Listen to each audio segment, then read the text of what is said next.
मैं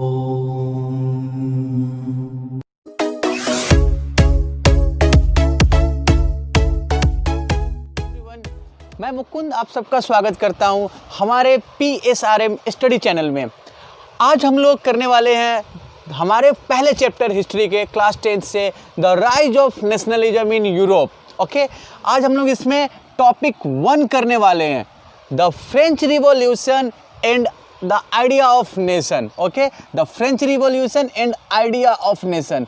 हम लोगों ने पहले सेशन में नेशन वर्ड पे काफ़ी फोकस किया था। नेशन वर्ड को समझने की कोशिश की थी हम लोगों ने कि नेशन क्या होते हैं, ठीक है ना। देखिए 9th क्लास में हम लोगों ने पढ़ा था ना, पहला चैप्टर था the French revolution. The French revolution याद होगा आपको, it was very first chapter in 9th class. Okay, यहाँ पे हम लोगों ने क्या देखा था कि in the year of 1789 okay, the revolution took place in France which shifted the power from monarchical government और monarchy to the French citizen। France में जो रिवॉल्यूशन हुआ था उसमें क्या देखा है हमने कि जो पावर था, जो पहले मोनार्कियल गवर्नमेंट था, मोनार्की था फ्रांस में, लुइस 16 यहाँ के राजा थे, उसके पावर को सीज करके लोगों के हाथ में पावर आया, नया कॉन्स्टिट्यूशन बना, नया कॉन्स्टिट्यूशन बना, लोगों को राइट्स मिले, ठीक है ना। जो फ्रांस की जो सोशल कंडीशन थी, इकोनॉमिक कंडीशन थी, उसको चेंज किया गया। नए कॉन्स्टिट्यूशन में प्रोविज़न था कि जो एक्टिव सिटीज़न है, एक्टिव सिटीज़न मीन्स वैसे सिटीज़न जो वोट डालने के लिए एलिजिबल है, वो एक इलेक्टोरल कॉलेज या एक बॉडी इलेक्ट करते थे, ठीक है, और इनके इलेक्टेड जो रिप्रेजेंटेटिव थे वो मेंबर इलेक्ट करते थे पार्लियामेंट के लिए। फ्रांस में हम लोगों ने क्या देखा था कि पावर का डिवीज़न हुआ है एग्जीक्यूटिव, लेजिस्लेटिव और जुडिशियरी में। राजा जो थे, रूलर थे, वो एक अब नॉमिनल हेड रह गए थे। ओके, हम लोगों ने ये देखा है फ्रांस में पिछले क्लास में ही। अब हम लोग इस टॉपिक में ये समझने की कोशिश करेंगे, हमारा जो चैप्टर है the rise of nationalism in Europe. Nationalism word को हम लोगों ने अच्छे से समझ लिया है कि नेशनलिज्म का आइडिया एक जियोग्राफिकल टेरिटरी में रहने वाले लोगों के बीच कॉमननेस का आइडिया है, कलेक्टिव आइडेंटिटी का आइडिया है। एक टेरिटरी के रहने वाले लोग उस एरिया के प्रति लॉयल है, they have common loyalty, they have common ambition, they have common identity, ठीक है ना। तो ये देखते हैं कि फ्रांस में जो रिवॉल्यूशन हुआ वहाँ पे लोगों ने कैसे उस कॉमन आइडेंटिटी को प्रमोट किया है, कॉमन या कलेक्टिव आइडेंटिटी को प्रमोट किया है, कैसे नेशनलिस्ट आइडिया को प्रमोट किया है, ठीक है ना। नेशनलिस्ट आइडिया को कैसे फ्रांस के लोगों ने प्रमोट किया है। तो steps taken by French people, steps taken by French people to promote collective identity और नेशनलिस्ट आइडियाज। एक एक करके हम लोग देखते हैं, ठीक है। इस टॉपिक 1 में हम लोग यही डील करने वाले हैं कि what steps were taken by the French people to promote the idea of collective identity, to promote the idea of commonness, to promote the idea of integrity।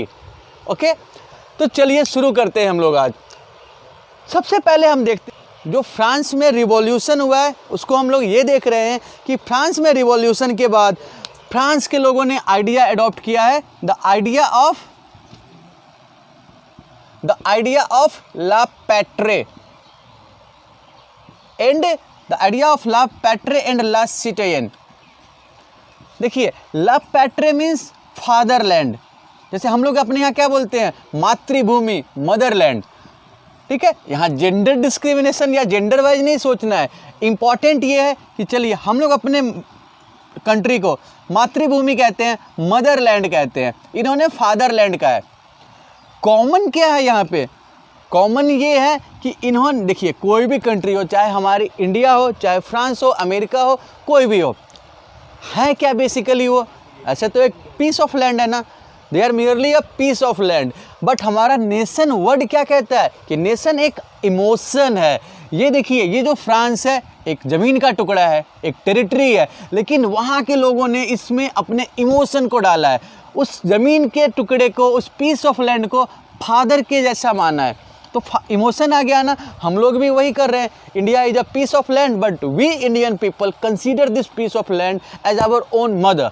Okay, so यही emotion nation बनाता है ना। कल हम लोगों ने example किया था फर्स्ट सेशन में कि नेशन एक बॉडी है, ठीक है, और उसका सोल है फीलिंग, सेंटीमेंट। तो ये आइडिया यहाँ पे आया। और ला सिटियन मीन्स सिटीजन और पीपल, फ्रेंच पीपल। यहाँ पे क्या आता है देखिए कि फ्रांस में रहने वाले जो भी लोग हैं, दे बिलोंग टू फ्रांस, और फ्रांस उनके लिए उतना ही रिस्पेक्टफुल है, उतना ही रिस्पेक्टेबल है जितने उनके पापा हैं। So they treated it as their father. Okay, और फ्रांस के जो भी लोग हैं, irrespective of their economic class, irrespective of their individual status, they belong to France and they preferred to be called themselves as a citizen of France. Okay, जैसे हम लोग ना आजकल सोशल मीडिया का एज है, तो एक ट्रेंड देखते होंगे आप लोग, तो एक्टिव रहते हैं सोशल मीडिया पे, तो एक ट्रेंड फॉलो करते होंगे आप लोग कि आजकल ना अपने यहाँ पे लोग क्या करते हैं, अपने इंडिविजुअल आइडेंटिटी को बहुत ज़्यादा प्रमोट करते हैं। अब देखिएगा तो ऐसे ऐसे नाम रखेंगे, बड़े हैवी नाम रखेंगे अपने नाम के साथ, अपने कास्ट को वहाँ पे ज़्यादा फोकस करेंगे, ठीक है ना। खान भाई, राजपूत, दबंग, अहीर, ऐसे ऐसे अपने नाम के, अपने कास्ट के नाम को वहाँ प्रमोट करते हैं। तो वहाँ पे क्या इंटेंशन दिखती है कि दे प्रिफर्ड देयर इंडिविजुअल आइडेंटिटी। अब आप एक बार ये सोच के देखिए कि अगर इंडिया में इतने ग्रुप हैं, इतने कम्युनिटी है, अगर हर कोई अपने कम्युनिटी को प्रमोट करे तो कलेक्टिव आइडेंटिटी के आइडिया का क्या होगा? क्या वो हम लोग अच्छा कंडीशन कह सकते हैं?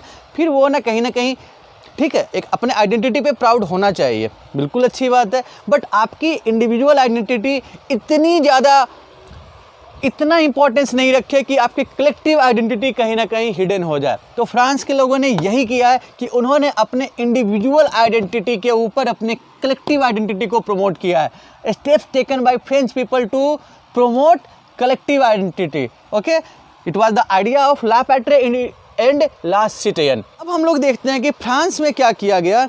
जो फ्रांस का देखिए मोनार्कियल सिस्टम में फ्रांस का जो पार्लियामेंट था, it was called the state general. इन्होंने इसका नाम बदल दिया, the state general was renamed as the national assembly.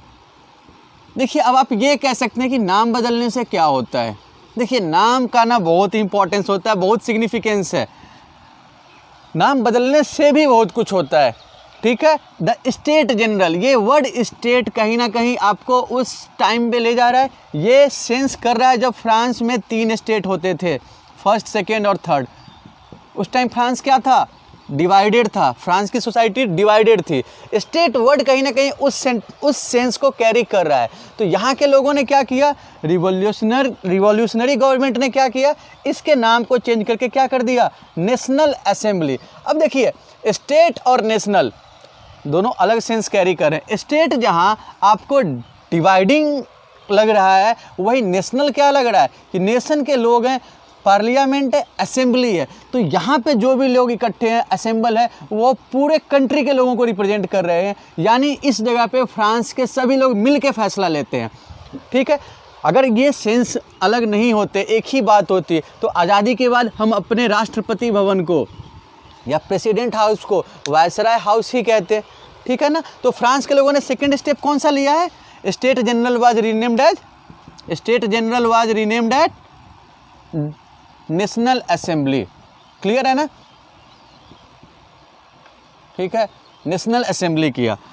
उसके बाद फ्रांस के लोग क्या करते हैं, 2 चीज़ें हम लोगों ने देखा है। तीसरा स्टेप फ्रांस के लोग क्या करते हैं, जो पहले जो मोनार्कियल टाइम में जो रॉयल फ्लैग होता था, जिसको रॉयल स्टैंडर्ड कहते थे, उसकी जगह पे एक नया झंडा एडॉप्ट किया, नया फ्लैग एडॉप्ट किया गया। New tricolour flag was adopted या वाज इंट्रोड्यूस्ड, ठीक है। पुराना जो झंडा था फ्रांस का, जो मोनार्कियल सिस्टम का झंडा हुआ करता था, जिसको रॉयल स्टैंडर्ड कहते हैं, it was replaced by the new tricolour flag. Clear. उसके बाद फ्रांस के लोग क्या करते हैं, फ्रांस के लोग ना फ्रेंच वाज प्रोमोटेड, उन्होंने एक कॉमन लैंग्वेज के तौर पे फ्रेंच को प्रमोट किया, और जो रीजनल डायलेक्ट्स थे, क्षेत्रीय भाषा थी, उसको क्या किया उन लोगों ने उसको डिस्करेज किया। देखिए, लिंगुअल यूनिटी पे फोकस किया कि एक देश एक भाषा के बोलने वाले, ठीक है। उसके बाद फ्रांस के लोग क्या करते हैं, नए हिम्स क्रिएट किए गए, ठीक है, ओथ्स लिए गए, ओथ मतलब शपथ लिए गए, ओके। और जो मार्टायर्स थे, जो फ्रेंच रिवॉल्यूशन में जिन्होंने सेक्रीफाइस किया, ठीक है, उनको एप्रिसिएट किया गया, कमेमोरेट किया गया। देखिए, कोई भी कंट्री हो, हम लोगों ने कल ये देखा था कि आइडिया यही होनी चाहिए। हमारे यहाँ पे जैसे हम लोग गुलाम थे, पावर नहीं था, तो हम लोगों ने देश के लिए, देश की प्रशंसा में, देश की भक्ति के लिए गाने लिखते थे। हमारे यहाँ के आर्टिस्ट लोगों को मोबिलाइज करने के लिए गाते थे। जैसे हमारे जो क्रांतिकारी थे, उन्होंने लिखा सरफरोशी की तमन्ना अब हमारे दिल में है। किन्होंने लिखा है? राम प्रसाद बिस्मिल जी ने लिखा है। तो वो क्या थे कि यहाँ के यूथ को क्या कर रहे थे, यूथ को यहाँ पे मोटिवेट कर रहे थे, ठीक है। तो ऐसे ऐसे हाइम्स किए गए, कंट्री के तारीफ में क्रिएट किए गए, हमारे यहाँ भी किए जाते हैं। ओथ्स टेकन, कसम ली गई फ्रांस की इंटीग्रिटी की, फ्रांस के तरक्की की। हम लोग भी लेते हैं ना कि हम भारत के लोग भारत को मजबूत बनाएंगे, भारत को आगे ले जाएंगे, मिल के रहेंगे, करते हैं ना ऐसा हम लोग भी। वहाँ के जो मार्टायर्स थे उनको कमेमोरेट किया गया, उनको क्या किया गया, ग्लोरीफाई किया गया, सोसाइटी में लोगों को बताया गया ताकि ये इंस्पायर कर सके, ओके। फिर ना फ्रांस में एडमिनिस्ट्रेटिव रिफॉर्म्स किए गए, एडमिनिस्ट्रेटिव रिफॉर्म्स किए गए। जो वेट और मेजर अलग अलग यूज होते थे उनको क्या किया गया, यूनिफॉर्म किया गया, यूनिफॉर्म मेजर्स लाए गए जिससे यूनिटी एक्सप्रेस हो सके, ठीक है ना, कोई दिक्कत नहीं है इसमें। ला पैट्रे का आइडिया है, ला सिटियन का आइडिया है, स्टेट जनरल को नया नाम दिया गया, नेशनल असेंबली किया गया है, नया ट्राई कलर फ्लैग एडॉप्ट किया गया है। फ्रांस के लोगों ने फ्रेंच को प्रमोट किया है, ठीक है। फ्रांस के लोगों ने रीजनल डायलेक्ट को क्या किया है, डिस्करेज किया है। तो ये कुछ स्टेप्स थे जो फ्रांस के लोगों ने अपने यहाँ पे यूनिटी को प्रमोट करने के लिए किया था, ठीक है। आ रही है बात समझ में? तो ये टॉपिक हमारा क्लियर हो चुका है। अब हम लोग थोड़ा इस टॉपिक में आगे बढ़ते हुए चलते हैं और आते हैं। देखिए हुआ क्या ना, फ्रेंच रिवॉल्यूशन के बाद 9th क्लास में हम लोगों ने जहाँ पे ख़त्म किया था फ्रेंच रिवॉल्यूशन को, क्या देखते हैं कि नेपोलियन एक डिक्टेटर बनता है फ्रांस में। वो क्या करता है, जो रिवॉल्यूशनरी आइडियाज़ हैं, रिवॉल्यूशनरी आइडियाज़ जो हैं वो पूरे यूरोप में उसको स्प्रेड करना चाहता है। Napoleon took it as his moral mission, ठीक है, स्प्रेड टू यूरोप। नेपोलियन ने तो ये कहा कि वो इस आइडिया को पूरे यूरोप में फैलाना चाहता है ताकि यूरोप के हर सिटीज़न को राइट्स मिले। लेकिन उसका रियल इंटेंशन क्या था, रियल इंटेंशन उसका बस यही था कि टेरिटोरियल एक्सपेंशन, टेरिटोरियल एक्सपेंशन ही उसका इंटेंशन था, ठीक है। यूरोप के लोग जहाँ पे यूरोप में ऐसे कई जगह थे जहाँ के लोग ये चाहते थे कि फ्रांस जैसी रिवॉल्यूशन, ठीक है, उनके यहाँ पे भी हो, जो फ्रांस में हुआ है। जैसे फ्रांस में लोगों को राइट्स मिला है वैसे राइट्स उनको भी मिलने चाहिए, ठीक है। तो उन्होंने क्या किया, स्टार्टिंग में नेपोलियन के कैंपेन को अप्रिसिएट किया, हेल्प किया फ्रेंच आर्मी को कि फ्रेंच आर्मी उनके यहाँ आके उनकी मदद करे और वहाँ की जो मोनार्कियल सिस्टम है या मोनार्कियल रूल है उसको ख़त्म करे। बात समझ में आ रही है? यही किया वहाँ पे। अब यहाँ से क्या चेंज आते हैं यूरोप में, ज़रा उसको देखते चलते हैं हम लोग। देखिए, नेपोलियन ने तो इसे अपना मोरल मिशन माना है कि वो यूरोप में इस आइडिया को स्प्रेड करेगा, लेकिन इसका इंटेंशन क्या था, टेरिटोरियल एक्सपेंशन था। तो मोनार्की, और आप देखते हैं कि यहाँ पे जो नेपोलियन है, नेपोलियन ने ठीक है था तो वो डिक्टेटर ही, नेपोलियन ने डिक्टेटरशिप ही किया है यूरोप में, ठीक है। यूरोप के और एरिया को फोर्सफुली ऑक्यूपाई किया, फोर्स्ड ऑक्यूपेशन है, बट नेपोलियन का कंट्रीब्यूशन भी है। नेपोलियन ने जो अपने ऑक्यूपाइड रीजन थे और फ्रांस था वहाँ पे एडमिनिस्ट्रेटिव रिफॉर्म्स किए, कुछ नए कानून बनाए, कुछ नए कोड बनाए जिसको हम लोग बोलते हैं कॉमन सिविल कोड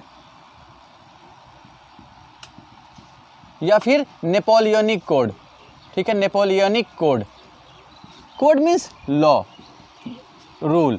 तो नेपोलियन के जो कोड हैं, ठीक है, 1804 में है ये, तो यहाँ से लेकर चलते हैं। नेपोलियन ने जो रूल बनाए उसको कहते हैं नेपोलियनिक कोड। यहाँ देखते हैं कि इस कोड में क्या था।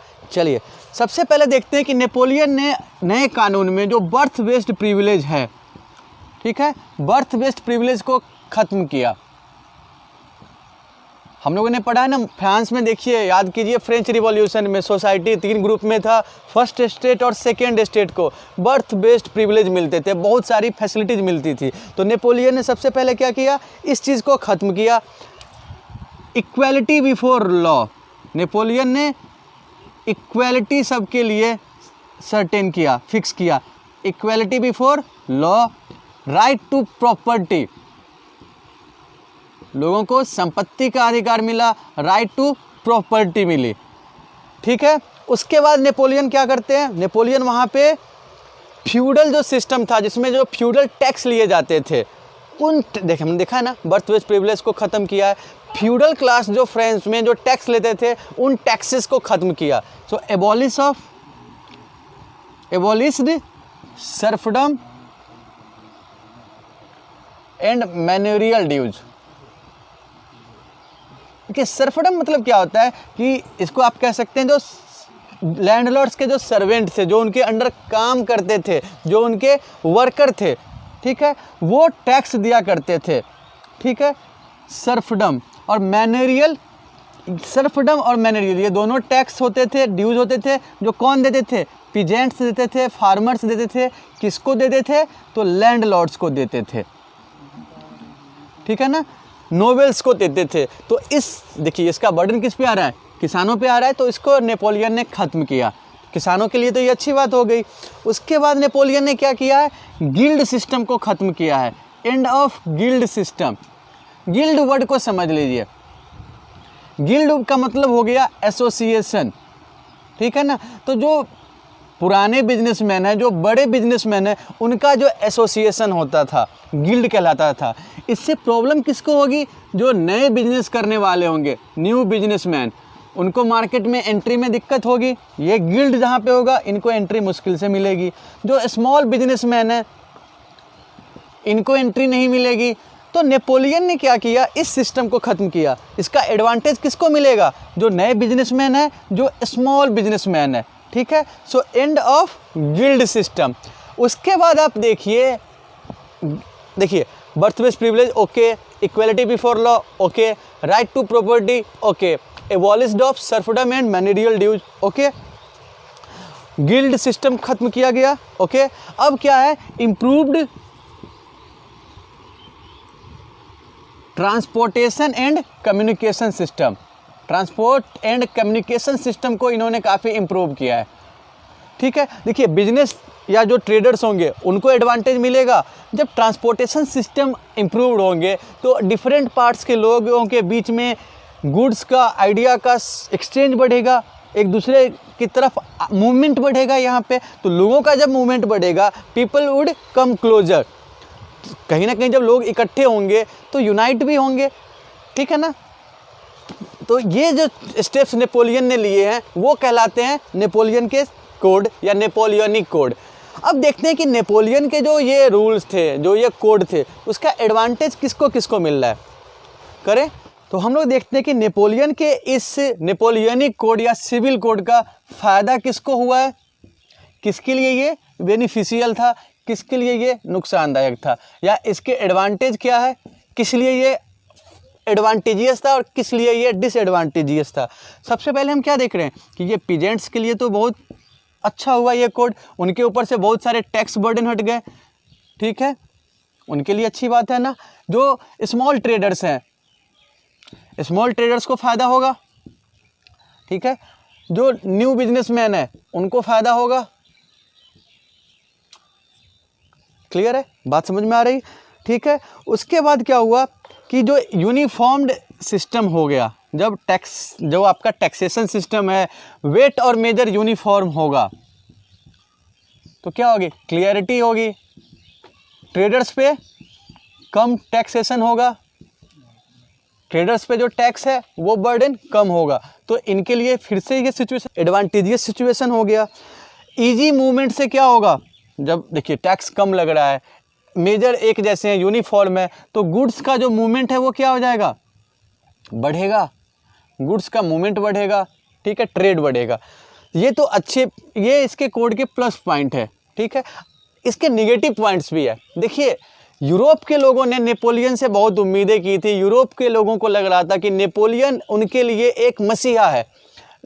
यूरोपियन लोगों को नेपोलियन राइट्स दिलवाएगा जिससे वो वंचित थे अब तक। जैसे फ्रांस के लोगों को राइट्स मिला है वैसे ही और हिस्सों में भी नेपोलियन राइट्स देगा। नेपोलियन एक टॉर्च बियरर है राइट्स का। लेकिन बहुत जल्दी यूरोप के लोगों का ये गलतफहमी दूर होने लग गया। उन्हें पता चल गया कि नेपोलियन का इंटेंशन राइट्स एक्सपेंड करने का नहीं है। नेपोलियन का इंटेंशन सिर्फ और सिर्फ टेरिटोरियल एक्सपेंशन को बढ़ाने का है, ठीक है। आपने टेक्स्ट बुक में एक देख रहे हैं, ये एक पिक्चर देख रहे हैं आप। यहाँ पे क्या था कि एक आप पिक्चर देख रहे हो, इसमें क्लियर हो रहा है कि नेपोलियन को एक पोस्टमैन के तौर पे दिखाया गया है, देख पा रहे हैं ना, और उसके बैग से सारे लेटर गिरते जा रहे हैं। तो ये पिक्चर क्या दिखाता है कि जो नेपोलियन जो यूरोप में पॉपुलर हुआ था, लोगों का सपोर्ट मिला था, नेपोलियन ने जो भी टेरिटरी जीते थे वॉर में, ये बैटल ऑफ लिपजिग 1813 का पिक्चर है ना, तो इस पिक्चर के थ्रू ये दिखाया गया है कि नेपोलियन एक एक करके सारे टेरिटरीज को लूज करते हुए जा रहा है। That shows that Napoleon who was once very popular in Europe, who was once supported by European, is now losing his support, now losing his power.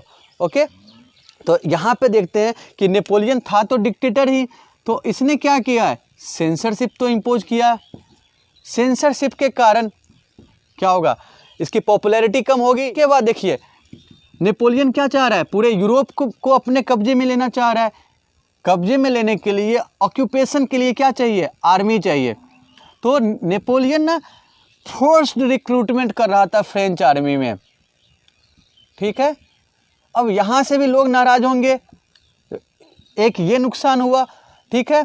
जो कंजर्वेटिव यूरोपियन पावर हैं उन्हें डर था कि नेपोलियन के इस स्टेप से, Napoleon ने जैसे फ्यूडल सिस्टम खत्म किया, लोगों को राइट्स दे रहा है, तो कंजर्वेटिव जो पावर्स हैं वो नेपोलियन के अगेंस्ट होते चले गए। और फाइनली क्या होता है, जितने यूरोपियन कंजर्वेटिव पावर हैं वो क्या करते हैं, दे यूनाइटेड अगेंस्ट नेपोलियन। और फिर हमें पता है ना 1815 में बैटल ऑफ वाटरलू में नेपोलियन को सारे कंजर्वेटिव यूरोपियन पावर ने मिलकर ज्वाइंटली डिफीट किया और बाद में नेपोलियन मारा गया, ठीक है। तो आज हम लोग इस टॉपिक में यही डील करने वाले हैं कि किस तरीके से फ्रेंच रिवॉल्यूशन ने यूरोप में आइडिया को स्प्रेड किया, किस तरीके से फ्रेंच रिवॉल्यूशन ने यूरोपियन लोगों को, यूरोपियन नेशंस को यूनाइट किया, चाहे वो अच्छे वे से हो या बुरे वे से हो। लेकिन हो क्या रहा है कि फ्रेंच रिवॉल्यूशन यूरोपियन नेशन को, यूरोपियन पीपल को कनेक्ट कर रहा है। ओके, तो आज के टॉपिक में, आज के वीडियो में हम लोग इस टॉपिक को यहीं ख़त्म करते हैं। उम्मीद करते हैं कि आज के इस वीडियो को आपने काफ़ी एंजॉय किया होगा और अच्छे से समझा होगा। अगर फिर भी आपको कोई प्रॉब्लम होती है तो आप प्लीज़ स्क्रीन पे दिए गए नंबर पे अपने प्रॉब्लम को शेयर कर सकते हैं। Thanks for your support.